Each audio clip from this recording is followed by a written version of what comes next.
जय हिंद दोस्तों, स्वागत है एक बार फिर से आपका मॉडर्न हिस्ट्री की इस क्लास में, जिसमें कि हम कंप्लीट करने जा रहे हैं एक्सपेंशन।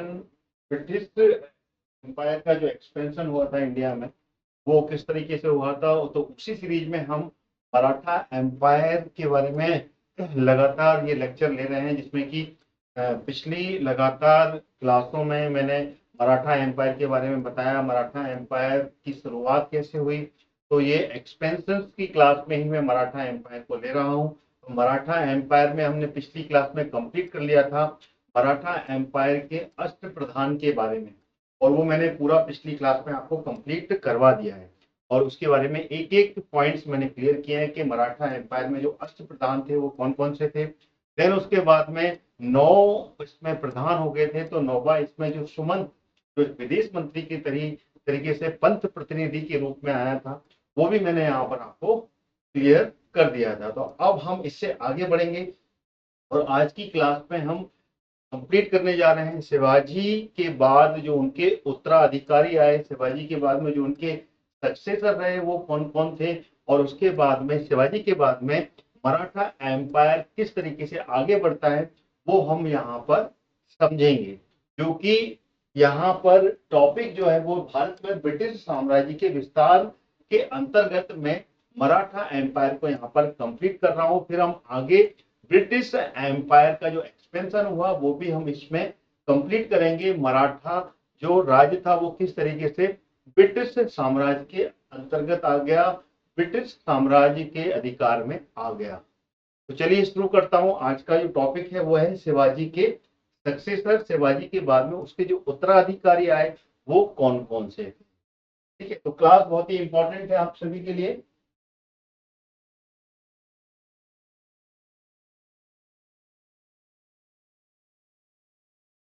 टॉपिक आपके सामने यहाँ पर दिख रहा है, शिवाजी के उत्तराधिकारी। शिवाजी के जो उत्तराधिकारी थे वो कौन कौन से थे, यहाँ पर हम समझेंगे। तो शिवाजी, छत्रपति शिवाजी ने सबसे आखिरी जो युद्ध लड़ा था, सबसे आखिरी जो लड़ाई थी वो थी संगमनेर की लड़ाई। संगमनेर की लड़ाई जो कि 1779 में, 1679, माफ कीजिएगा, 1679, 1679 में आखिरी लड़ाई लड़ते हैं वो संगमनेर की लड़ाई, जिसमें कि वो सक्सेस नहीं हो पाते हैं और वापस अपने रायगढ़ के किले पर आ जाते हैं। देन उसके बाद में उनकी 21 अप्रैल 1680 में इनकी मौत हो जाती है। कब होती है ये भी नोट कीजिएगा, 21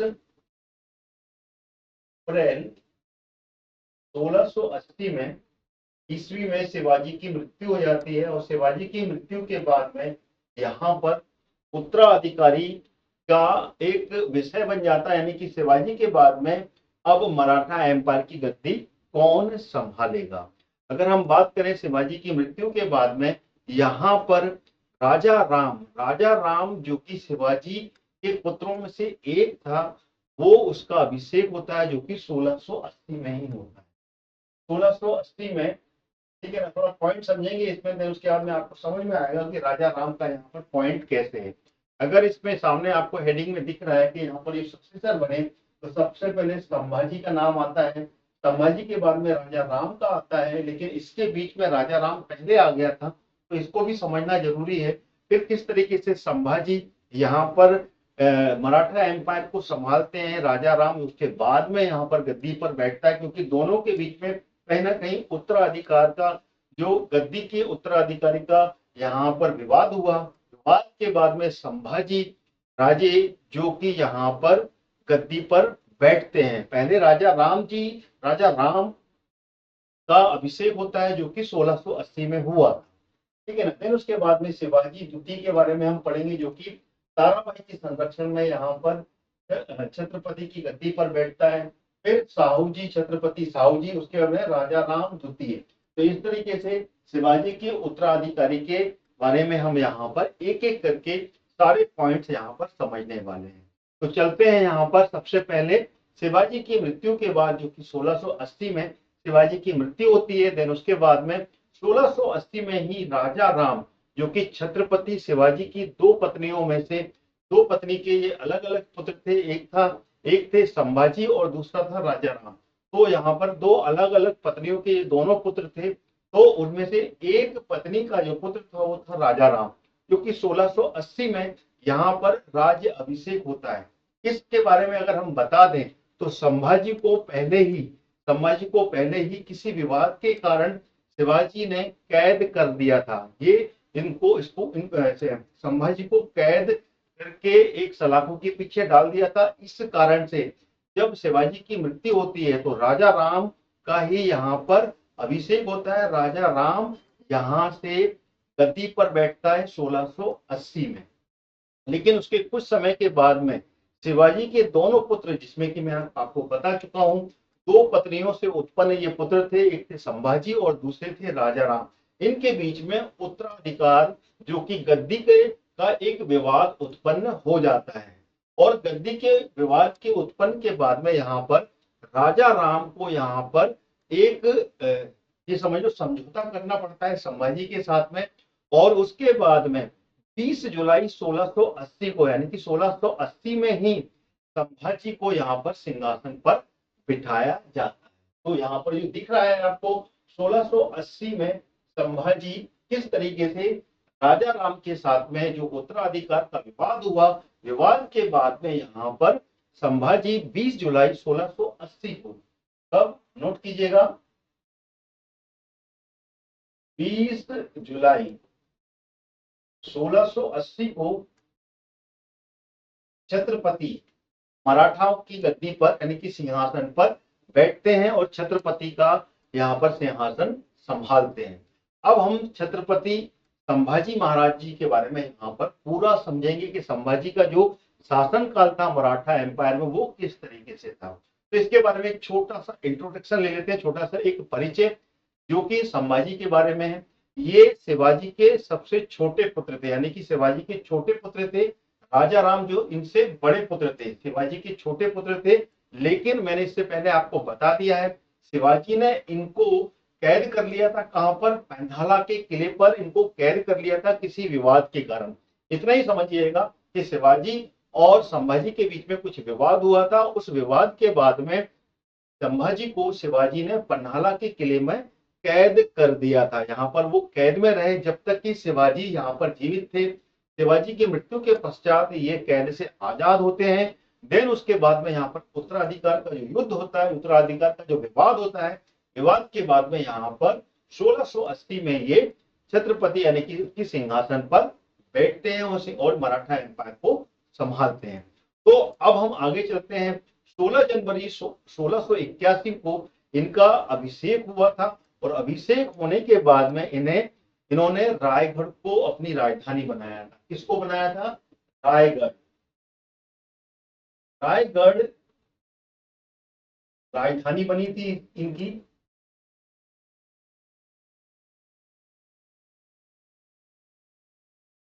रायगढ़ को इन्होंने अपनी राजधानी बनाया था। और इसी के साथ साथ में एक ब्राह्मण वर्ग का व्यक्ति था जिसका नाम था कवि कलश। कवि कलश को प्रशासन का सर्वोच्च पद सौंपा था। यानी कि ये दो व्यक्ति के नाम याद रखिएगा, एक संभाजी, छत्रपति संभाजी, और दूसरा एक ब्राह्मण व्यक्ति जो कि कवि कलश का नाम का व्यक्ति था, उसको प्रशासन का सर्वोच्च पद सौंपा था। इनके समय में जो अष्ट प्रधान थे, यानी कि जो 8 प्रधान का जो मंत्रियों का गण था, उसका विघटन हो गया था।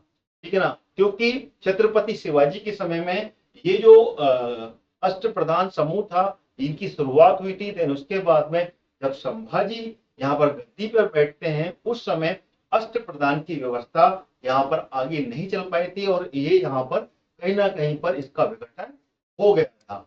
और इन्होंने औरंगजेब के पुत्र अकबर को संरक्षण दिया था। यानी कि यहाँ पर औरंगजेब के साथ में संभाजी का एक विवाद चालू हो गया था। नोट कीजिएगा, बहुत इंपॉर्टेंट पॉइंट है। यहीं से एक टर्निंग पॉइंट देखने को आपको मिलेगा मराठा एम्पायर में।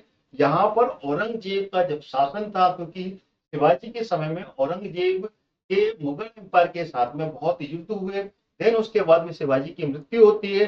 तब औरंगजेब के पुत्र अकबर को संरक्षण संभाजी ने दिया था। जब संभाजी ने औरंगजेब के पुत्र जिसके साथ में औरंगजेब का विवाद हुआ और अकबर को संरक्षण देने के कारण औरंगजेब ने 1689 में, नोट कीजिएगा, तब 1689 में, 1689 ईस्वी में संभाजी संभाजी को क्या कर लिया था, संभाजी को यहाँ पर संभाजी की हत्या करवा दी थी। यानी कि संभाजी यहाँ पर संभाजी की औरंगजेब के द्वारा 1689 में हत्या करवा दी गई थी। संभाजी का जो समय था वो 1680 से लेकर 1689 के बीच में था। लेकिन यहाँ पर अकबर के संरक्षण देने के कारण, यानी कि औरंगजेब के पुत्र अकबर को संरक्षण देने के कारण औरंगजेब ने 1689 में इनकी हत्या करवा दी और साथ ही साथ में इनके साथ में जो इनके प्रशासन का प्रमुख व्यक्ति था, जो था कवि कलश, जिसको कि सर्वोच्च प्रशासन का पद सौंपा था संभाजी ने, उसकी भी हत्या करवा दी थी। यानी कि इन दोनों की हत्या औरंगजेब के द्वारा करवा दी गई थी। और ये भी बताया जाता है कि संभाजी के इतने छोटे छोटे टुकड़े किए थे कि उनको यहाँ पर एकत्रित करना भी मुश्किल था। ये इतिहास में जानकारी मिलती है। तो यहाँ तक मेरे ख्याल से आपको पॉइंट समझ में आ गए होंगे। राजा राम जो कि शिवाजी के सबसे बड़े पुत्र थे और ये सबसे छोटे पुत्र थे, लेकिन इनको पन्हाला के किले में कैद कर लिया था शिवाजी ने। देन उसके बाद में जब शिवाजी की मृत्यु होती है, देन उसके बाद यहाँ पर ये उस कैद से मुक्त होते हैं और यहाँ पर उत्तराधिकार का जो विवाद होता है, उस विवाद में यहाँ पर 1680 में ये संभाजी छत्रपति यानी कि मराठा की गद्दी संभालते हैं। और 1689 में औरंगजेब से विवाद के कारण, क्योंकि उन्होंने अकबर जो कि उनका पुत्र था औरंगजेब का, उसको संरक्षण दिया था, तो यहाँ पर एक युद्ध होता है, एक विवाद होता है और उस संघर्ष के दौरान औरंगजेब 1689 में संभाजी की हत्या।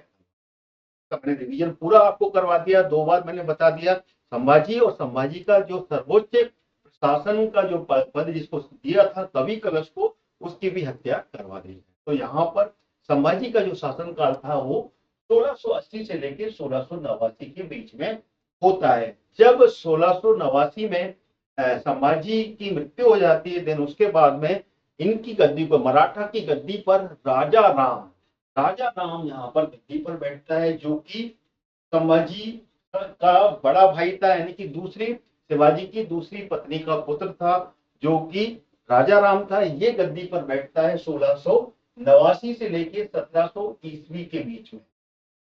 जब ये गद्दी पर संभालता बैठता है संभाजी की मृत्यु के बाद में, तो यहाँ पर ये राजा राम स्वयं को साहू जी जो कि संभाजी के पुत्र थे, क्योंकि इसके बाद में साहू जी की भी यहाँ पर छत्रपति बनते हैं, लेकिन ये बाद में बनते हैं। लेकिन ये अपने आप को वहां पर ये बताता है कि वो यहाँ पर साहू जी जो कि संभाजी के पुत्र थे, जो कि उस समय अवयस्क थे, छोटे थे, ठीक है ना, उनका प्रतिनिधि कहता है। यानी कि मैं अपने आप को साहू जी के प्रतिनिधि के रूप में यहाँ पर सिंहासन पर राजगद्दी पर बैठा हुआ हूँ।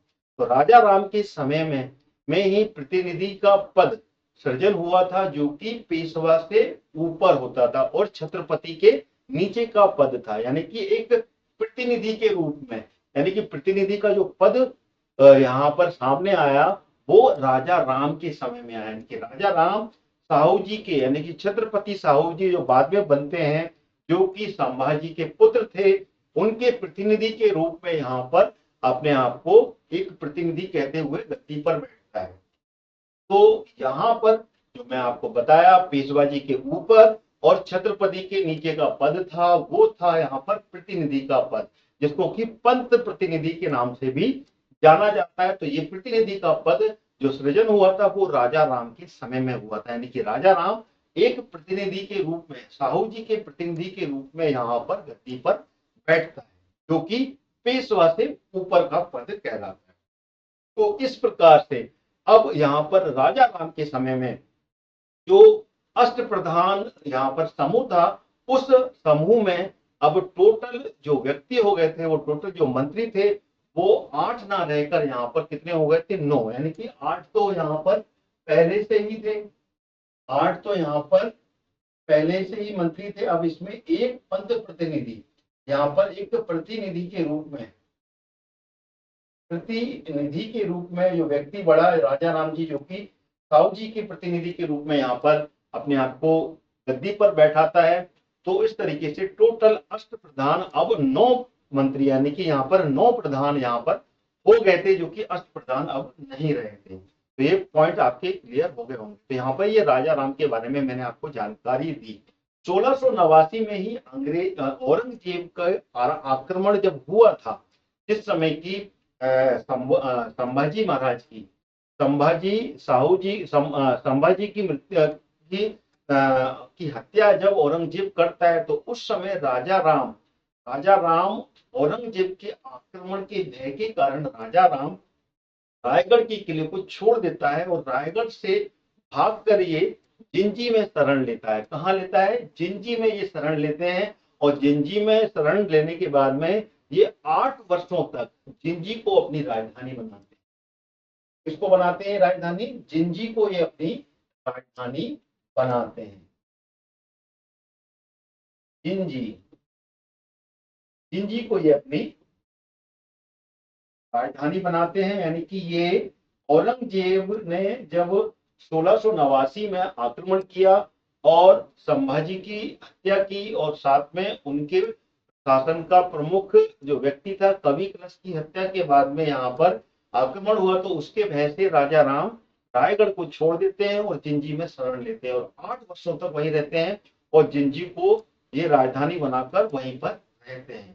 औरंगजेब ने जब 1689 में रायगढ़ पर आक्रमण किया, उस समय यहाँ पर साहू जी को बंदी बना लिया था। और उसके बाद में यहाँ पर जो कि अवयस्क थे, नोट कीजिएगा, संभाजी के जो पुत्र थे साहू जी वो अवयस्क थे, और जब उनकी हत्या कर दी और उनके प्रशासन प्रमुख कवि कलश की हत्या कर दी, देन उसके बाद में साहू जी को यहाँ से बंदी बना लिया जाता है। और बंदी बनाने के बाद में जब तक औरंगजेब जीवित था तब तक वो औरंगजेब की कैद में रहे। कौन? साहू जी। साहू जी औरंगजेब की मृत्यु कब होती है? 1707 में। 1707 में जब औरंगजेब की मृत्यु होती है तब तक वो कैद में रहते हैं। राजा राम के समय में जब 1889 में मुगलों ने रायगढ़ पर अधिकार कर लिया था, ठीक है ना, उस समय तक, यानी कि राजा राम जब यहाँ से भागे और यहाँ से भागकर रायगढ़ को छोड़कर ये जिंजी पहुंच गए, तब यहाँ पर मुगलों ने रायगढ़ के किले पर अधिकार कर लिया था और उसी समय में साहू जी को यहाँ से कैद कर लिया था औरंगजेब ने। और औरंगजेब की मृत्यु के बाद में ये कैद में से रिहा होते हैं। ये कैसे होते हैं ये मैं आपको आगे बताता हूं। इसके बाद में हम आगे चलते हैं 1698 की बात। कब की बात है ये? 1698। एक इंपॉर्टेंट ईस्वी है ये। 1698 में क्या होता है? 1698 में अब यहां से राजा राम जिंजी से वापस आया और जिंजी से वापस यानी कि जिंजी को छोड़कर इसने सतारा को राजधानी बनाया। अब 1607 में राजा राम ने सतारा को अपनी राजधानी बनाता है। पहले ये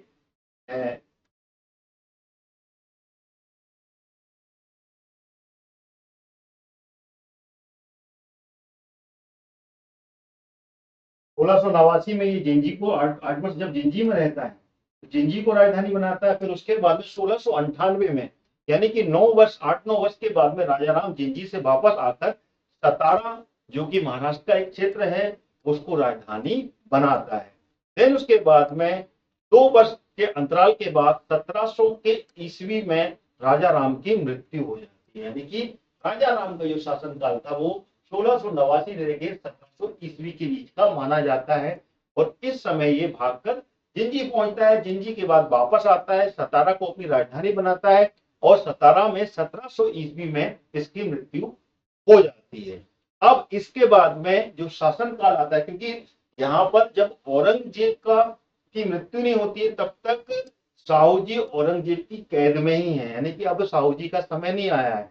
जब साहू जी, जो कि मराठा एम्पायर के उत्तराधिकारी थे, लेकिन वो औरंगजेब की कैद में रहते हैं, तो इस समय यहाँ पर शिवाजी द्वितीय जो कि ताराबाई का पुत्र था, और ये उसके संरक्षण में यहाँ पर अवयस्क था। ये इसकी उम्र कम थी शिवाजी द्वितीय की।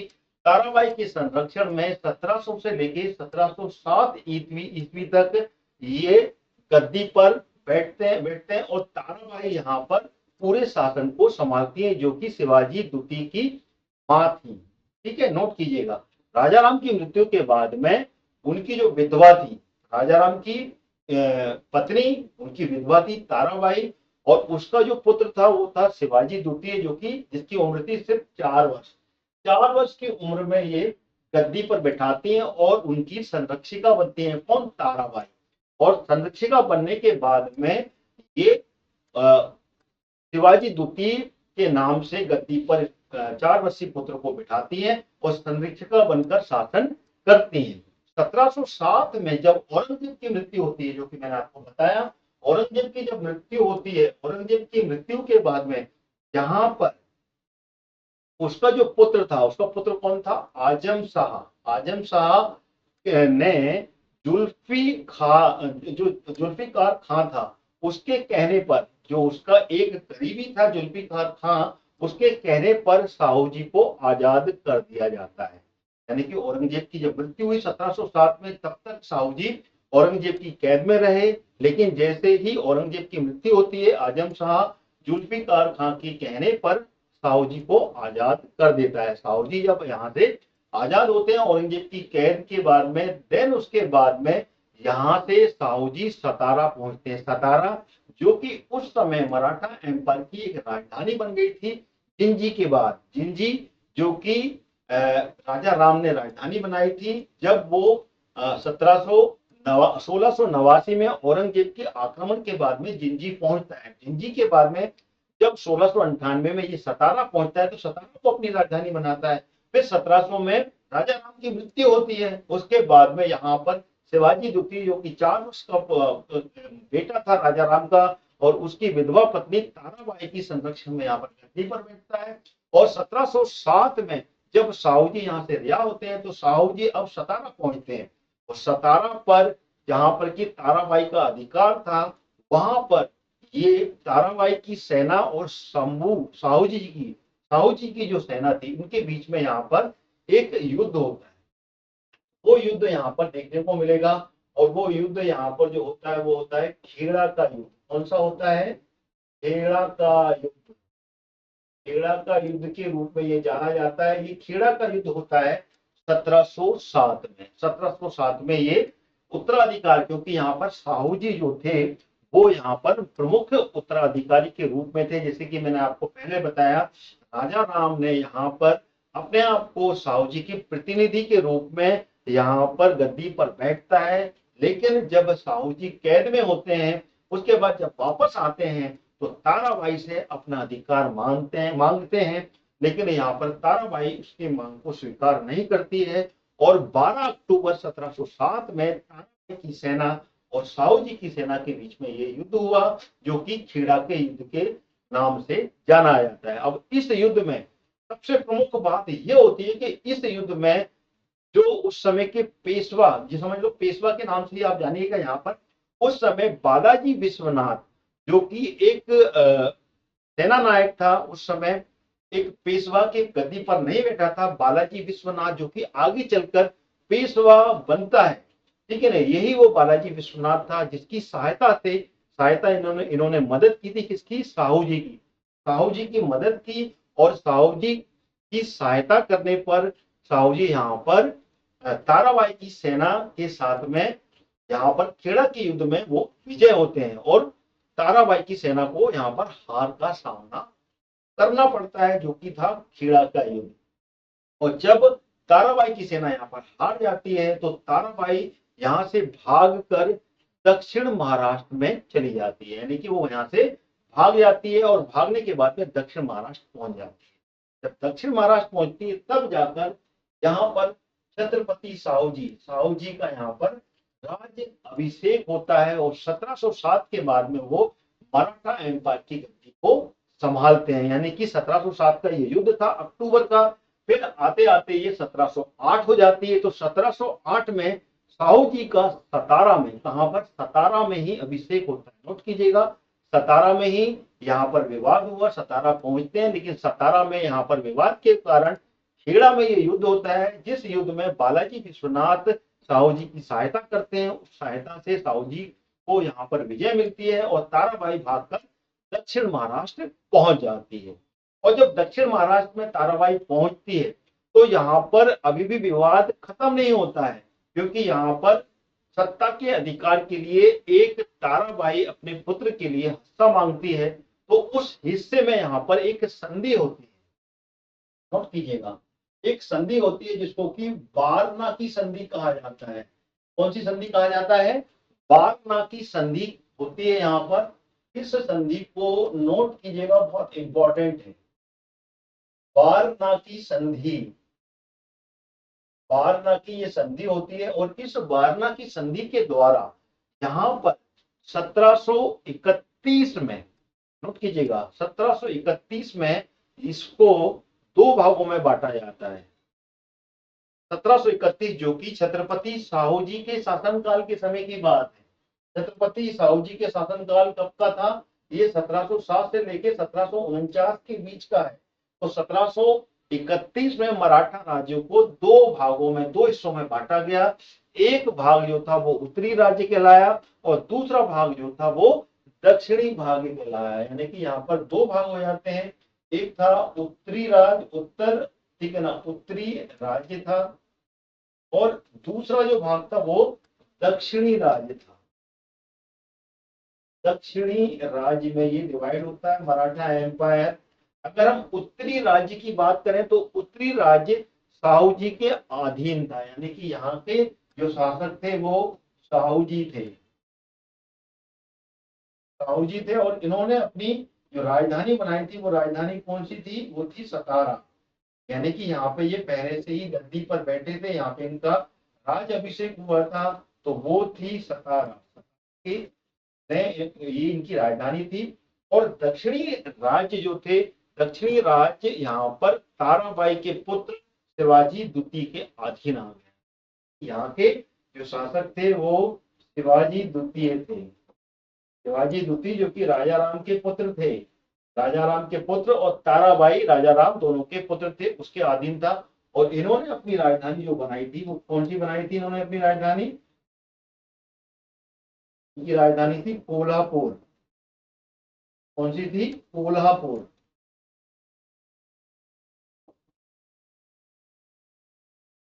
कोल्हापुर को अपनी राजधानी बनाया था। कब? 1731 में, वारनाकी संधि के बाद, ठीक है ना। फिर उसके बाद में अब हम आगे चलते हैं। एक छोटा सा पॉइंट मैंने आपको बताया था यहाँ पे कि दोनों जो सिंहासन की एक विवाद था, उस विवाद को 1731 में आके सॉल्व किया था। अब हम 1708 में जब साहू जी की मदद की थी किसने? बालाजी विश्वनाथ ने। नोट कीजिएगा, बालाजी विश्वनाथ ने, जो कि 1708 में, 1708 में यहाँ पर, मतलब 1707 का जो युद्ध था जिसको कि खेड़ा का युद्ध कहा जाता, उस खेड़ा के युद्ध में साहू जी की मदद की थी बालाजी विश्वनाथ ने। फिर उसके बाद में जब 1708 में साहू जी छत्रपति की गद्दी संभालते हैं, तब बालाजी विश्वनाथ को इसका पारितोषिक दिया जाता है। पारितोषिक यानी कि यहाँ पर बालाजी विश्वनाथ को सेना का व्यवस्थापक बनाया जाता है। यानी कि उस समय बालाजी, नोट कीजिएगा, बहुत इंपॉर्टेंट है, बालाजी विश्वनाथ को सेना नायक बना देता है। कौन? छत्रपति साहू जी यहाँ पर इनको क्या सेना नायक का पद देते हैं? सेना नायक, यानी कि सेना की व्यवस्था संभालने के लिए सेना कर्ता बोलते हैं या फिर सेना करते, सेना करते का एक पद होता है, वो पद इनको दे दिया जाता है। और यहाँ पर सेना का प्रमुख व्यवस्थापक के रूप में एक पद प्रदान किया था छत्रपति साहू जी ने बालाजी विश्वनाथ को। देन उसके बाद में 1713 में बालाजी विश्वनाथ को पेशवा के पद पर बैठाया गया। अगली जो घटना थी वो थी बालाजी विश्वनाथ की, जिनको की 1713 में पेशवा बनाया जाता है। ये पेशवा का पद संभालते हैं, पेशवा का पद दिया जाता है इनको, पेशवा बन जाते हैं ये 1713 में। देन उसके बाद में ये जो पद था, जो पेशवा का था, वो बालाजी विश्वनाथ के बाद में वंशानुगत हो जाता है। यानी कि इसके बाद में बालाजी विश्वनाथ के वंश के जो इनके उत्तराधिकारी थे, वंश के जो लोग थे, इनके पुत्र थे, वही पेशवा की गद्दी पर बैठते हैं। यानी कि 1713 से पहले ये जो पेशवा का पद था ये वंश अनुगत नहीं था, यानी कि वंश के द्वारा ही नहीं चल रहा था, किसी को भी यहाँ पर उनकी योग्यता के अनुसार पद दिया जाता था। लेकिन इसके बाद में 1713 में जब बालाजी विश्वनाथ पेशवा के पद पर बैठे थे, उसके बाद में यहाँ पर ये पेशवा का जो पद था ये वंश अनुगत हो गया था। अब इसके बाद में उनके ही वंश के लोग यहाँ पर पेशवा की गद्दी पर आसीन हुए। ठीक है, अब हम आगे चलते हैं। यहाँ पे राजा राम की जो दूसरी पत्नी थी जिसका नाम था राजसबाई, क्या नाम था? राजसबाई, ठीक है ना, और जो कि 1714 की ईस्वी की बात है, 1714 ईस्वी में। अब इस समय क्या हुई, इस समय राजा राम की दूसरी पत्नी, उसकी दो पत्नी थी, एक का नाम था ताराबाई और दूसरे का नाम था राजसबाई। राजसबाई ने ताराबाई और उसका जो पुत्र था जो शिवाजी द्वितीय था, जो कि उस समय उम्र में ही छोटा था, तो इन दोनों को क्या किया था, उसकी दूसरी पत्नी ने बंदी बना लिया। राजा राम की दूसरी पत्नी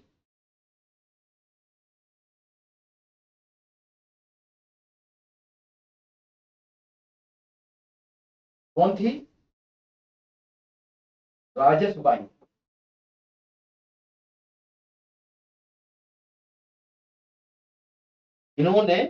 इसने ताराबाई और उसके पुत्र शिवाजी को बंदी बना लिया और अपने पुत्र संभाजी द्वितीय को, क्योंकि यहाँ पर जो वारणा की संधि हुई थी, वारणा की संधि तो बाद में हुई, लेकिन यहाँ पर संभाजी द्वितीय को 1708 में यहाँ पर कोल्हापुर में जब बस गई थी ये, ठीक है ना, तो उस समय यहाँ पर संभाजी द्वितीय को जाकर ये कोल्हापुर में बस गई, ठीक है ना, बंदी बना लिया और अपने पुत्र संभाजी द्वितीय के साथ में ये कोल्हापुर बस जाती है। ठीक है, क्लियर हो गया, संभाजी द्वितीय के साथ में ये कोल्हापुर में बस जाती है। तो यहां तक मैंने आपको जो पॉइंट बताए वो क्लियर होने चाहिए कि यहाँ पर 1707 से लेके 1749 तक साहूजी छत्रपति साहूजी का शासन काल था। अभी हम चर्चा कर रहे हैं मराठा शासकों की। मराठा शासक के बाद में फिर हम आगे आएंगे मराठा में जब पेशवा का शासन होता है और पेशवा को जब पूरे मराठा एम्पायर का प्रमुख बना दिया जाता है, तब हम पेशवा के शासन काल के बारे में बात करेंगे। अभी हम पूरा मराठा में छत्रपति शिवाजी के बाद में जो उत्तराधिकारी रहे, शासक रहे, सक्सेसर रहे, उस पर मैं पूरी पॉइंट बता रहा हूं। इसके बाद में जब छत्रपति साहू जी की मृत्यु हो जाती है, छत्रपति साहू जी की मृत्यु के बाद में यहाँ पर गद्दी पर जो बैठते हैं वो बैठते हैं राजा राम द्वितीय। राजा राम द्वितीय का जो शासन काल था वो 1749 से लेके 1750 के बीच का होता है। यानी कि छत्रपति साहू जी की जब 1749 में मृत्यु होती है, उसके बाद में ताराबाई के कहने पर, ताराबाई जो कि शिवाजी द्वितीय की मां थी, उसके कहने पर राजा राम द्वितीय को छत्रपति बनाया जाता है। 1749 में राजा राम द्वितीय छत्रपति यहाँ पर बनते हैं। देन उसके बाद में यहाँ पर 1750 में, नोट कीजिएगा, 1750 में जो बालाजी विश्वनाथ के पुत्र होते हैं बालाजी बाजीराव जब पेशवा बनते हैं, तब 1750 में उनके साथ में एक संधि होती है, जिस संधि का नाम होता है संघोली की संधि। संघोली की एक ट्रीटी होती है जो कि राजाराम द्वितीय के साथ में होती है। संघोली की संधि होती है ये, और ये संघोली की संधि कब होती है? 1750 में।